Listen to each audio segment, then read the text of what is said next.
ஃபைனலா Tamil Nadu assembly election முடிஞ்சுச்சு. இப்ப நம்ம வோட் பெர்சன்டேஜ் எவ்வளோன்றத பார்க்கலாம். ஓவராலா தமிழ்நாடுல பார்த்தீங்கன்னா, 85% வந்து வோட் போல் ஆயிருக்கு.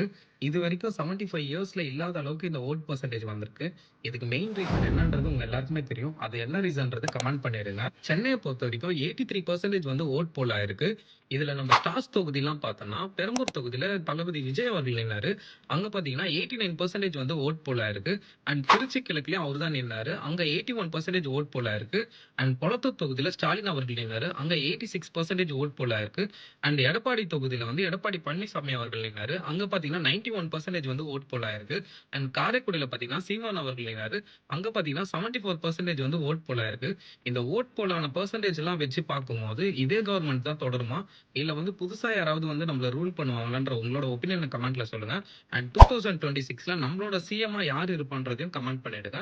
நெக்ஸ்ட் வீடியோல உங்களுக்கு ஒரு சூப்பரான ஒரு அப்டேட்டோட வரேன். ஸோ மறக்காம என்ன ஃபாலோ பண்ணிக்கங்க. Thank you all.